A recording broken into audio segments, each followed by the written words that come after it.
Rasulullah bersabda lagi, "Idza qala al-'abdu bismillahirrahmanirrahim, qalatil jannah Allahumma wa sa'daik inna 'abdaka fulan qala bismillahirrahmanirrahim Allahumma zahzihhu 'anil nar wa adkhilhul jannah."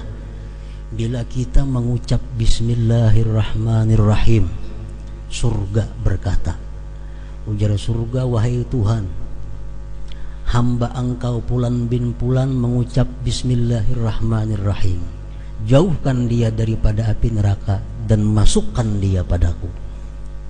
Setiap kali kita mengucap bismillahirrahmanirrahim. Jadi imam kita Syafi'i menghitung bismillahirrahmanirrahim itu termasuk ayat daripada suratul Fatihah. Oleh karena itu beliau mewajibkan kalau kita membaca Fatihah pemulaannya mesti bismillahirrahmanirrahim. Dan kita baca benyaring bila sembahyang benyaring, baca begimit bila sembahyang gimit. Maghrib, Isya, subuh kita baca Fatihah benyaring bismillahnya, bismillahirrahmanirrahim, sama dengan yang lainnya. Karena bismillah ayat daripada Fatihah. Itu imam kita Syafi'i. Adapun Imam Malik, sekedar untuk kita mengetahui, Imam Malik mengatakan bahwa bismillahirrahmanirrahim itu bukan Al-Quran dan apalagi termasuk ayat dari surah Fatihah.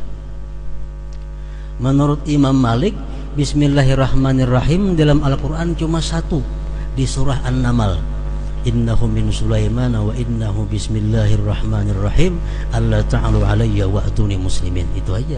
Lain pada itu bismillah hanya sekedar untuk memisah surah dengan surah yang lain. Jadi menurut Imam Malik, bismillahirrahmanirrahim itu bukan Al-Quran. Jadi kada boleh dibaca dalam sembahyang. Makanya kada bismillah orang Banu, langsung Allahu Akbar, alhamdulillahirabbil alamin. Nah itu Imam Malik. Kalau Imam Abu Hanifah mengatakan bismillahirrahmanirrahim itu Al-Quran, tapi bukan bagian dari Fatihah. Dalam sembahyang dibaca tapi begimit, bismillahirrahmanirrahim, alhamdulillahirabbil alamin, menyaring alhamdulillah.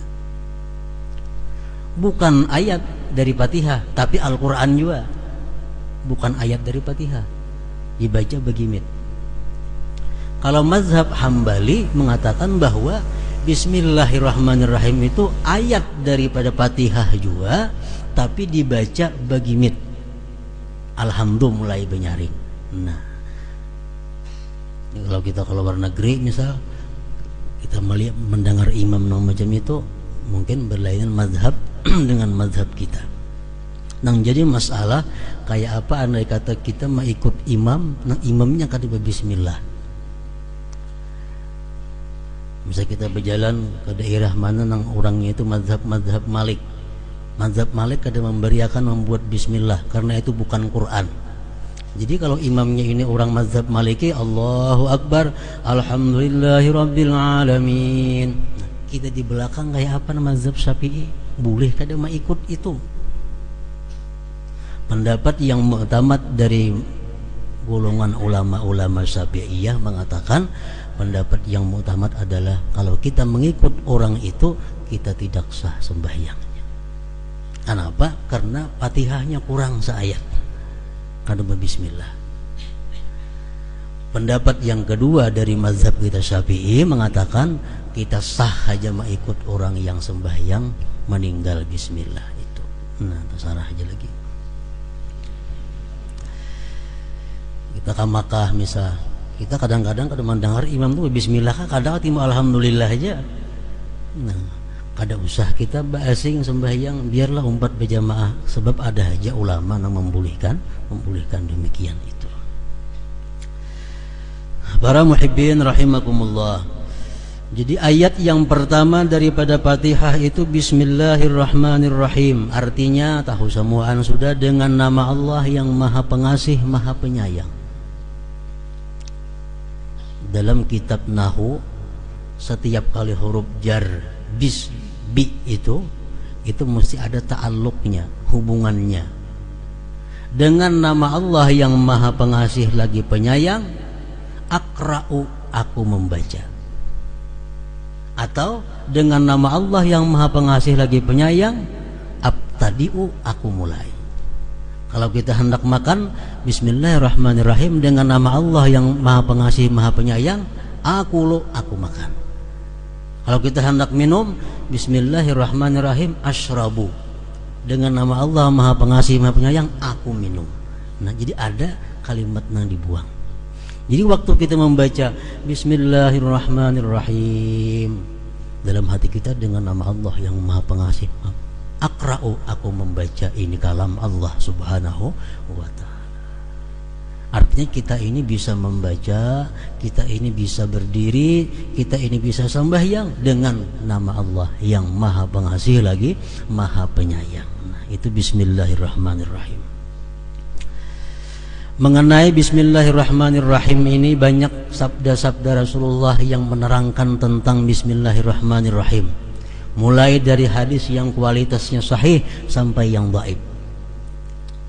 Rasul bersabda, kullu amrin dzibalin la yubda'u fihi bi bismillahirrahmanirrahim fahuwa abtar. Tiap-tiap sesuatu perkara yang mulia yang tidak dimulai dengan bismillahirrahmanirrahim, maka perkara itu akan kurang berkah. Kita makan, kita kada bismillah, makanan kita kurang berkah. Kita minum, kita kada bismillahirrahmanirrahim, minuman kita kurang berkah.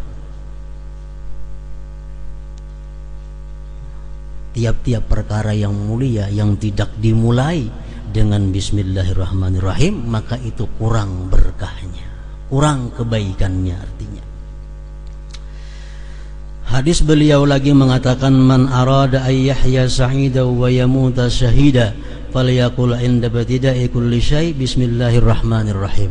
Siapa yang hidupnya beruntung, siapa yang ingin hidup beruntung, ingin mati digulungkan dengan syuhada, orang-orang yang syahid fisabilillah, maka hendaklah dia mengata tiap-tiap kali memulai sesuatu yang baik dengan bismillahirrahmanirrahim.